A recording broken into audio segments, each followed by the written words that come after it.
Salut, bienvenue à la première partie. Si on veut que l'histoire commence quelque part, ça veut dire que le temps doit commencer quelque part.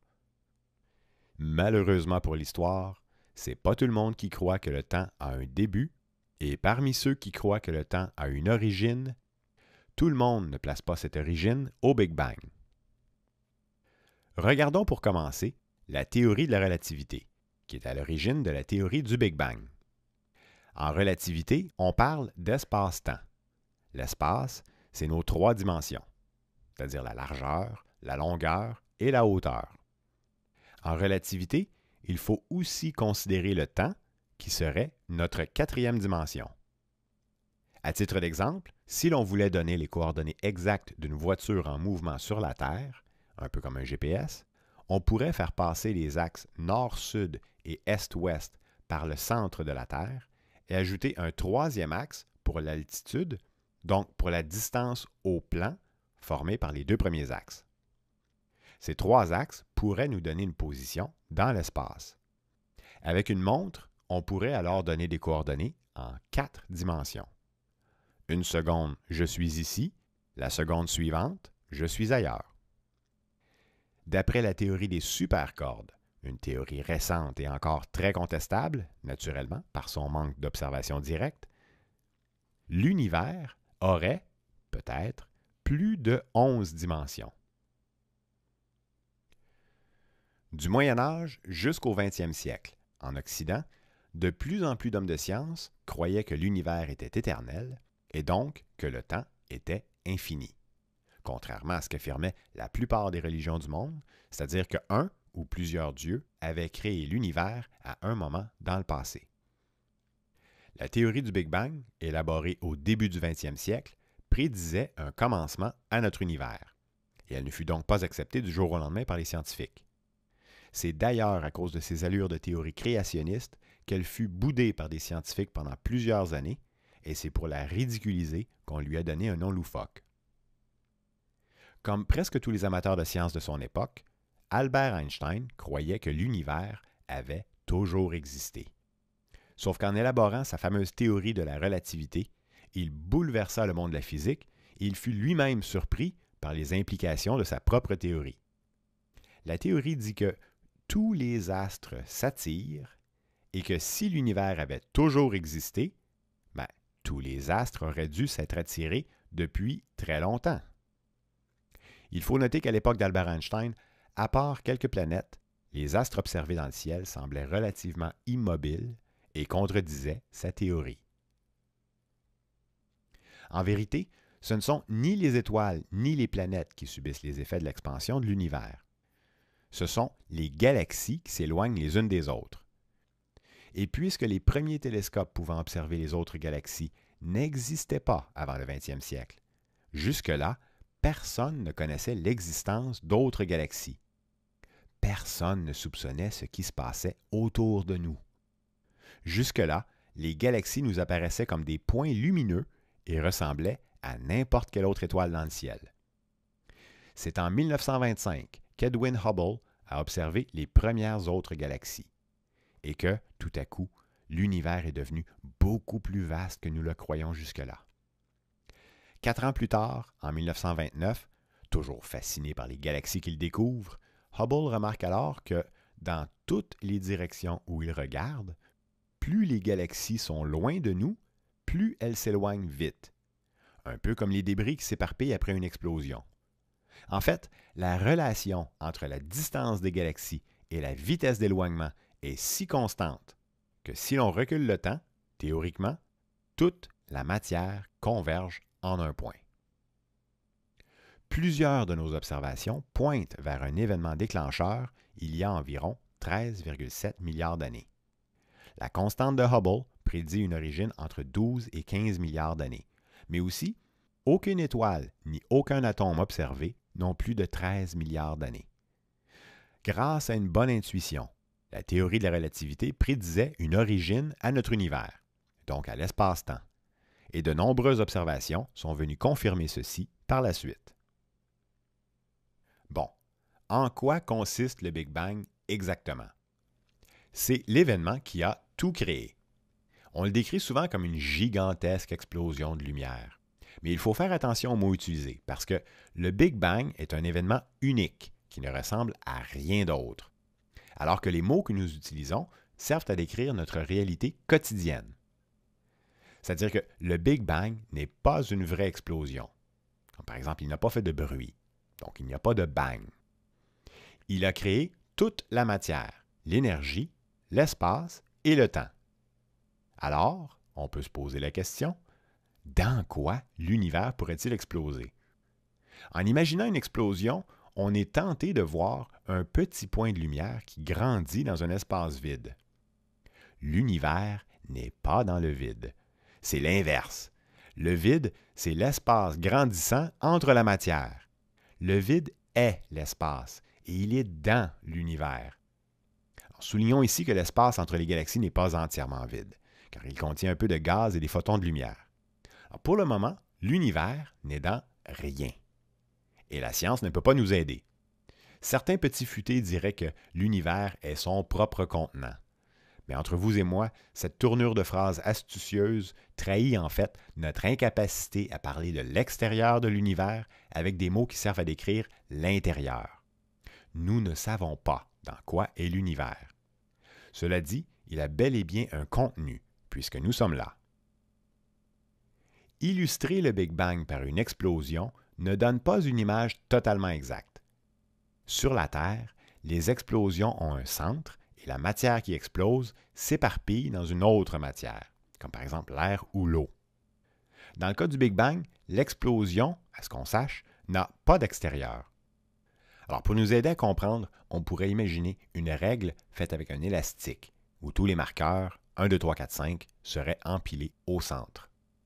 En tirant sur chaque bout de l'élastique, chaque marqueur de la règle se distance des autres et pourrait affirmer être resté au centre alors que tout le reste s'éloigne de lui. Le Big Bang n'a donc rien à voir avec notre quotidien, mais il faut aussi savoir apprécier l'ampleur des chiffres que la science nous offre quand on parle de l'univers. Compter jusqu'à un seul petit milliard, à raison d'un chiffre par seconde, 1, 2, 3, mais aussi un chiffre par seconde en arrivant aux très grands chiffres comme 999 999 948. Donc compter jusqu'à 1 milliard, si on prend le temps de dormir, prendrait toute une vie. Un seul milliard est une quantité énorme. 1 milliard, c'est un 1 suivi de 9 zéros. Alors un chiffre comme 10 à la puissance 18, soit un 1 suivi de 18 zéros, ça veut dire 1 milliard de milliards. Il faudrait donc 1 milliard de vies pour compter jusque-là. En laboratoire, nous parvenons à recréer des conditions extrêmes pour observer la matière telle qu'elle était tout juste après le Big Bang. Les limites théoriques de la science, telles que nous la connaissons, se situent autour de la 10 à la moins 43e seconde après le début du Big Bang. C'est une toute petite fraction de seconde, soit quelques milliardièmes de milliardièmes de milliardièmes de milliardièmes de seconde, mais avant cela, la température moyenne dépasse 10 à la 32 degrés Kelvin et la densité moyenne excède 10 à la 94 grammes par centimètre cube. La densité, c'est une mesure de la quantité de matière dans un volume. Donc la densité, c'est un 1 suivi de 94 zéros. Alors ces chiffres, évidemment, n'ont pas été prouvés. Ce sont des estimés, mais ils méritent qu'on s'y attarde une seconde, car ils sont largement au-delà de tout ce que nous retrouvons sur la Terre ou même à l'intérieur de notre Soleil. Au-delà de ces chiffres, nous ne savons pas comment les choses se passent. En arrivant au Big Bang lui-même, certaines valeurs, comme la densité, atteignent l'infini, alors que d'autres, comme le volume, tombent littéralement à zéro. C'est peu probable qu'il en ait été ainsi. L'instant même du Big Bang, l'instant zéro, reste donc un mystère. Et jusqu'à une toute petite fraction de seconde, 10 à la moins 43 secondes, les conditions sont si extrêmes que nous sommes incapables de savoir ce qui se passe. Sans savoir pourquoi l'univers existe, nous avons néanmoins quelques pistes sur ce qui se passe tout de suite après. La matière et l'énergie sont interchangeables. C'est la célèbre formule d'Einstein, E égale mc au carré. Alors maintenant que notre univers existe, il contient une quantité astronomique d'énergie. Et désormais, plus rien ne se crée et rien ne se perd. On ne peut plus faire apparaître de la matière sans faire disparaître de l'énergie, et vice-versa. Lorsque deux particules d'énergie, comme des photons, entrent en collision, ces deux particules valent une quantité d'énergie et elles peuvent se transformer en matière. En passant, de telles collisions de photons se produisent à chaque instant sous nos yeux. Pour créer une masse équivalente à un être humain, il faudrait énormément d'énergie. Un être humain de 50 kg, 50 kg c'est 50 000 grammes, donc 50 000 grammes multiplié par la vitesse de la lumière au carré donne environ 4,5 fois 10 à la 21 joules. C'est donc de l'ordre d'un 1 suivi de 21 zéros. Ça fait beaucoup d'énergie. C'est 10 000 fois plus d'énergie que celle engendrée par une bombe à hydrogène contenue dans un être humain de 50 kg. Par contre, lorsque l'énergie devient de la matière, il y a en fait deux particules qui sont créées. Il y a une particule de matière et une particule d'antimatière. L'énergie convertie équivaut à la masse totale de toutes les particules engendrées. Donc ici, E égale la masse des deux particules multipliée par la vitesse de la lumière au carré. Après, l'antimatière et la matière s'attirent comme des aimants et dès qu'elles se touchent, les deux particules s'autodétruisent et redeviennent de l'énergie. Alors nous aimerions croire que la matière de l'univers est de l'énergie convertie tout simplement en suivant la formule de M. Einstein. Mais vous pouvez sans doute imaginer le problème d'un tel scénario, c'est que si la matière dans l'univers est apparue en convertissant de l'énergie, où est passée l'antimatière? Pourrait-il y avoir une sorte d'anti-univers quelque part? Nous n'en savons rien. Mais si un tel anti-univers existe, il faudrait l'éviter à tout prix. De toute évidence, la matière provient d'un phénomène encore inconnu, et la question reste ouverte. D'où vient la matière? Peut-être avons-nous oscillé entre matière et énergie pendant les premières fractions de seconde, avant qu'une partie de l'énergie se fasse isoler sous forme de matière. Peut-être aussi posons-nous les mauvaises questions, puisque la matière, c'est-à-dire les étoiles, les planètes, les gaz, les galaxies, la matière ne représenterait que 4 % de ce qu'il y a dans l'univers. Au plus, elle ne représenterait que 5 %. Le reste serait composé de 22 % de matière noire ou de matière sombre et 74 % d'énergie noire, qui n'ont pas d'interaction avec la matière dite ordinaire. La matière noire serait légèrement soumise à la force de gravité et l'on croit pouvoir la détecter sans la voir, sans trop savoir non plus ce que nous cherchons. D'ailleurs, les scientifiques se font souvent accuser de dire ce que la matière noire n'est pas et ont beaucoup de difficultés à nous dire ce qu'elle est.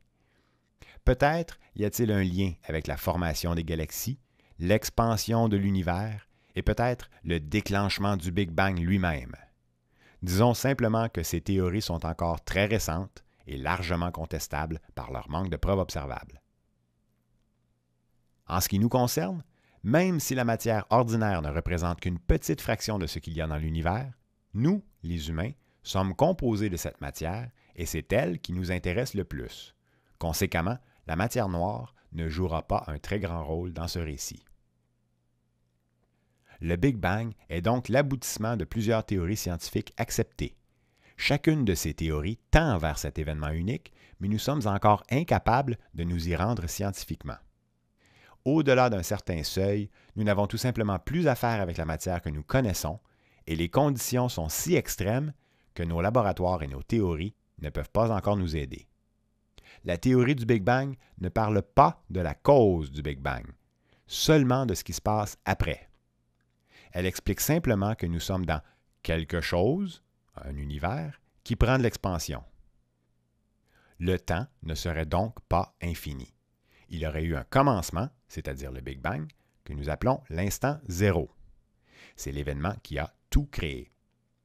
Le temps, c'est un intervalle entre deux événements. Et puisque rien ne peut se passer avant qu'il y ait de la matière, il ne peut pas y avoir de temps avant l'univers. Ceux qui sont déçus devant autant d'incertitudes concernant l'origine de l'univers peuvent encore trouver un certain réconfort dans le raisonnement du philosophe et mathématicien René Descartes. Il avait conclu qu'il ne pouvait être absolument certain que d'une et une seule chose, que lui-même existait. D'où sa célèbre phrase en latin « cogito ergo sum » qui se traduit généralement par « je pense, donc je suis ».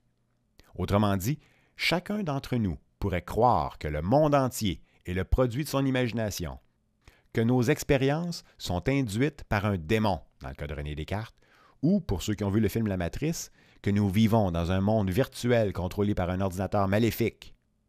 Chacun de nous ne pourrait alors être certain que d'une seule chose. Je sais que moi, j'existe. Mais faut-il vraiment douter de l'existence de l'univers? Pour convaincre un éternel sceptique qui croit inventer le monde extérieur, on dit parfois qu'il suffit de les pincer très fort. Au moment du Big Bang, il n'y avait aucun être humain. Les humains sont composés de cellules qui sont composées de molécules. Les molécules sont des chaînes d'atomes qui sont composées de particules encore plus petites. Si l'on pouvait découper l'être humain en tout petits morceaux, les plus petits morceaux possibles et imaginables, aux limites de la science actuelle, nous ne serions que des tas de minuscules particules élémentaires comme des quarks et des électrons. Peu après l'instant zéro du Big Bang, il n'y a rien de plus compliqué que ça à cause de l'intensité des conditions. C'est là que commence notre histoire connue. Bon, est-ce possible qu'il n'y ait jamais eu de Big Bang? Bien sûr, mais pour le moment, la théorie du Big Bang qui décrit ce qui se passe tout de suite après. La théorie du Big Bang est notre meilleure théorie, même si elle doit encore être affinée un peu. La théorie pointe vers l'événement du Big Bang sans l'atteindre. La plus vieille étoile observée n'a pas plus de 13,7 milliards d'années. L'âge des plus vieux atomes ne dépasse pas 13,7 milliards d'années. La constante de Hubble montre que si l'on remonte le temps, toutes les galaxies convergent ensemble autour de 13,7 milliards d'années. Coïncidence? Il y a bien sûr des marges d'erreur à chacun de ces calculs, et nous ne pourrons peut-être jamais prouver, hors de tout doute, que le Big Bang eut lieu. Mais c'est la théorie qui explique le mieux les phénomènes observables. Avec les années, à force de tenter de prouver qu'elle est fausse, la théorie du Big Bang s'est renforcée. En conjecture, coïncidence, en fait, de moins en moins. Il est peut-être intéressant de noter ici que plusieurs civilisations anciennes avaient recours à des explosions de lumière pour expliquer l'origine du cosmos. Passons maintenant à l'énergie et la matière. L'énergie est embêtante à décrire parce que nous ne savons pas vraiment ce qu'elle est. En plus de pouvoir se changer en matière, donc E égale mc au carré, l'énergie se manifeste sous plusieurs formes et elle se transforme en agissant sur la matière, c'est-à-dire en jouant un rôle dans les quatre forces de la nature. Les quatre forces de la nature sont la force nucléaire, électromagnétique, gravitationnelle et la force faible. S'il y a d'autres forces, nous ne les connaissons pas. Dans notre histoire, qui mène jusqu'à vous et moi, la force faible joue un rôle de second plan, en affectant entre autres comment les particules élémentaires se changent en d'autres particules élémentaires. Et la force faible ne sera plus vraiment mentionnée pour le reste du récit. Aujourd'hui, les scientifiques tentent d'unifier ces quatre forces comme étant les manifestations d'une seule et même force. C'est l'hypothétique grande théorie unificatrice des forces. Mais pour le moment, la gravité est encore trop difficile à intégrer à leur modèle. L'énergie, donc, est un concept nébuleux qui se manifeste sous plusieurs formes. Chaque forme décrit ce qui se passe et non ce qu'est l'énergie elle-même. En passant, l'unité métrique de l'énergie est le joule.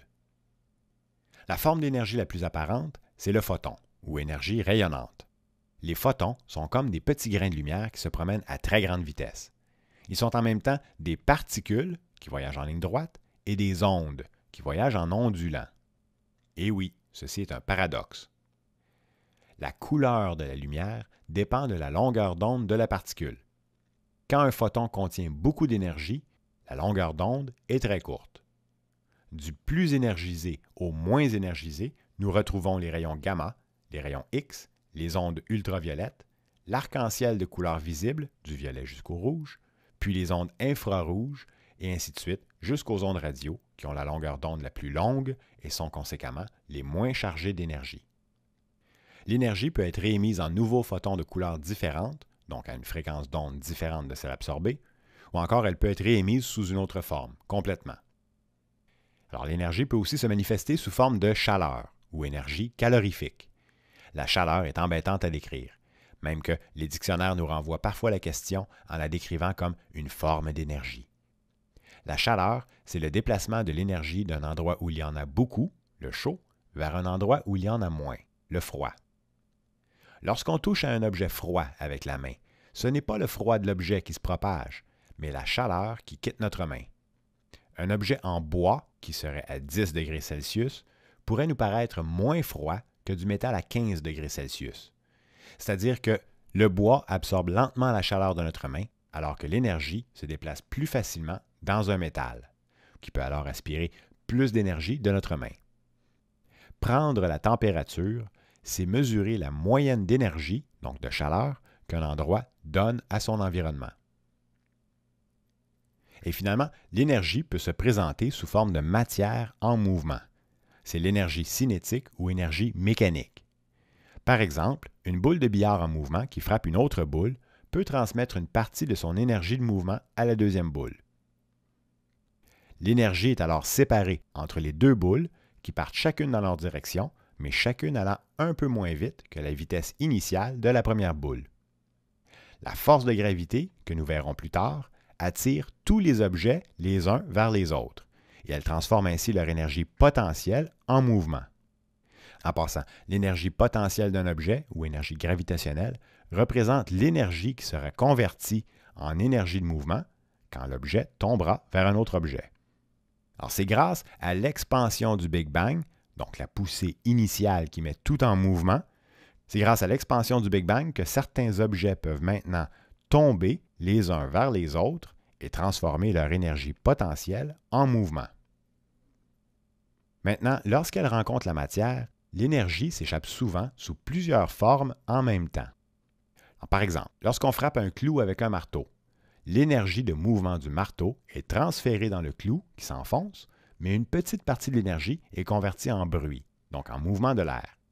Une partie de l'énergie est aussi convertie en chaleur, donc si on touche le clou après avoir tapé dessus, il est chaud, et avec un équipement assez précis, on pourrait détecter qu'une partie de l'énergie est aussi convertie en lumière. Donc taper sur le clou émet des photons. Mentionnons ici que la chaleur est le stade le plus dégradé de l'énergie parce qu'on ne peut jamais la reconvertir complètement en une autre forme.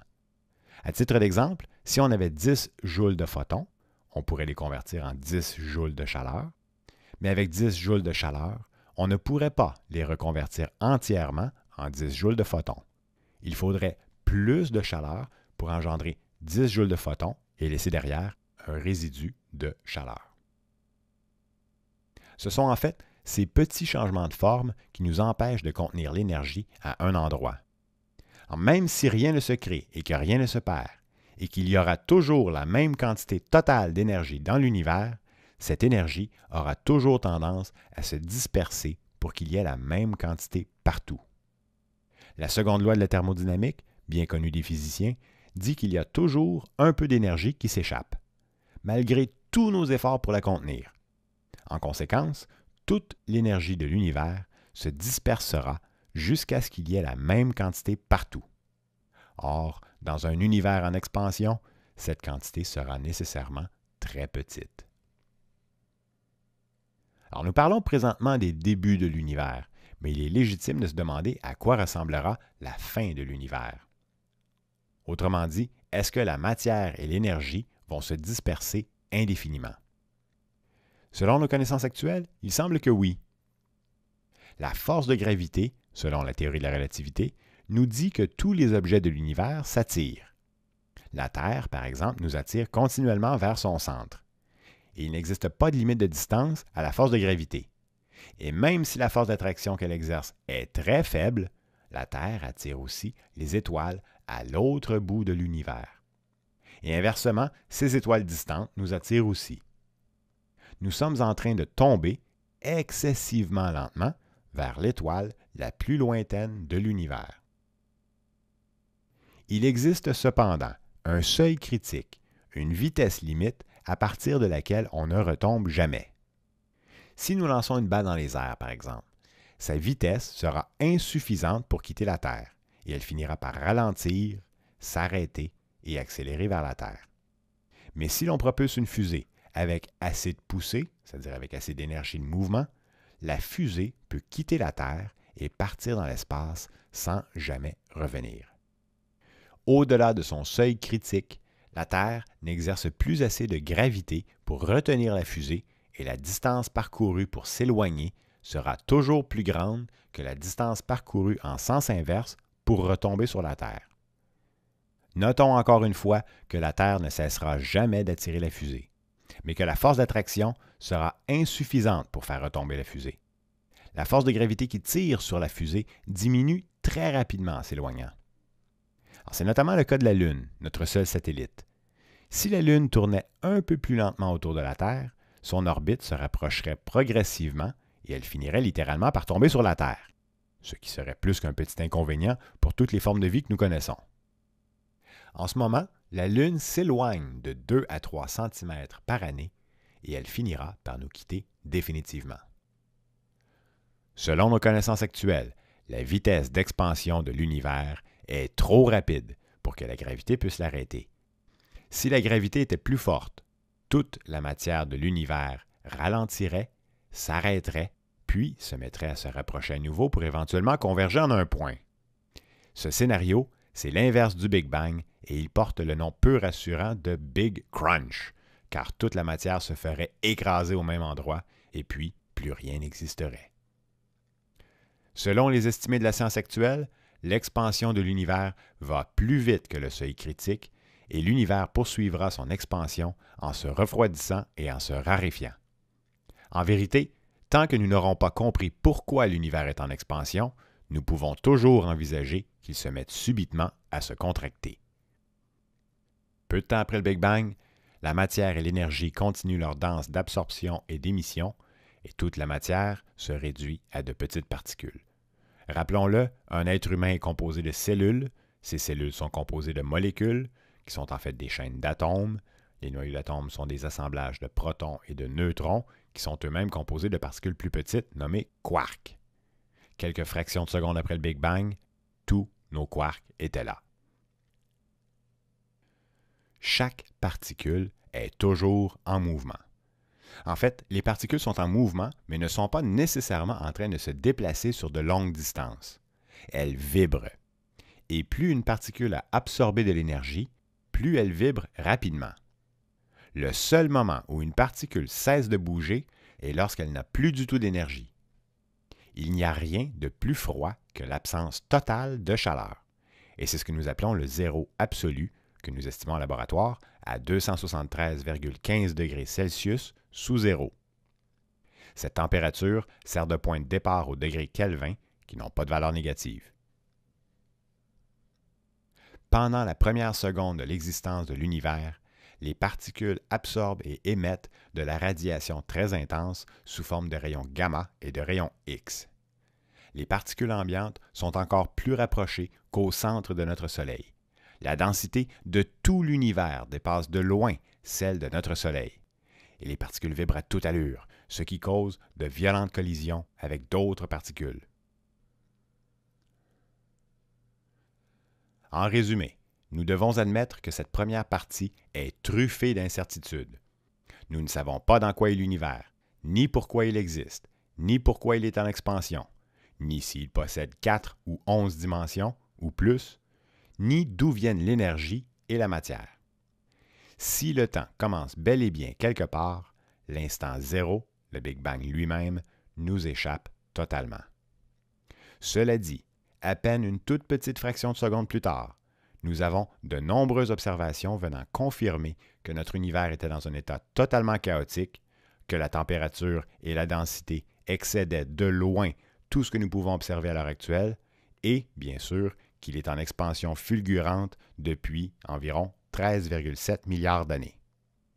Notre récit commence donc par des théories qui décrivent des comportements mécaniques de particules élémentaires, mais aussi des 4 forces de la nature qui vont commencer à structurer la matière.